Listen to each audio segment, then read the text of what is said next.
एक बहुत बड़ा हरियाणा की जनता के साथ धोखा, 750 शहीद किसान परिवारों के साथ धोखा, किसान मजदूर हरियाणा के नौजवान के साथ धोखा।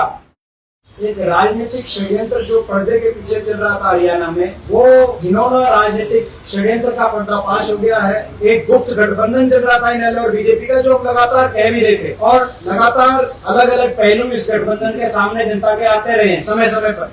जो कल सिरसा के पूर्व विधायक गोपाल कांडा का बयान आया, उन्होंने कहा कि रानिया की सीट खट्टर साहब के आदेश अनुसार उन्होंने बीजेपी ने मिलकर अभय सिंह चौटाला के लड़के को रानिया की सीट इनेलो के उम्मीदवार को जिताने का काम किया। मैं तो पहले भी कई बार मैंने बात कही हुई है कि इनका आपस का गुप्त गठबंधन था 3 सीटों का, एलनाबाद, रानिया और डबवाली। बीजेपी INLD के उम्मीदवारों को समर्थन दे रही थी विधानसभा चुनाव में, क्योंकि हरियाणा की जनता चाहती थी इस बार बीजेपी की सरकार को सत्ता से बाहर करके और कांग्रेस पार्टी की सरकार बने, सत्ता परिवर्तन हो। पिछले राज्यसभा चुनाव में जब कांग्रेस के अजय माकन उम्मीदवार थे, उस समय के जो भाजपा के उम्मीदवार थे और अब सांसद हैं, उन्होंने कांग्रेस के 2 विधायकों का नाम लिया कि इन 2 विधायकों की वोट से मैं बना था। उन्होंने वो बात भी सबके सामने रखी, प्रदेश की जनता के सामने। वो सच भी आया, प्रदेश की जनता के सामने आज ये सच भी आ गया। एक बहुत बड़ा हरियाणा की जनता के साथ धोखा, 750 शहीद किसान परिवारों के साथ धोखा, किसान मजदूर हरियाणा के नौजवान के साथ धोखा।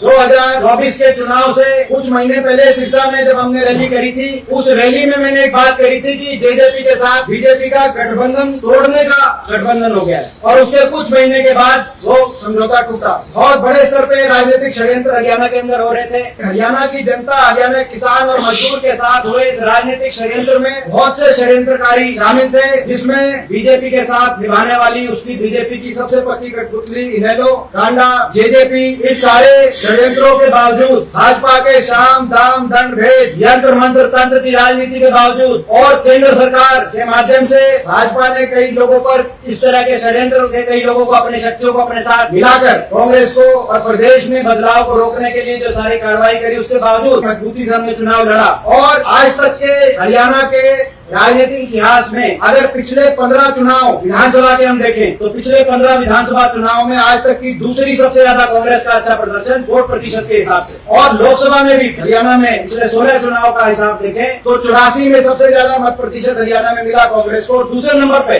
इन 16 चुनाव में 2024 में लोकसभा में भी मिला और विधानसभा में भी दूसरे नंबर पे मत प्रतिशत मिला।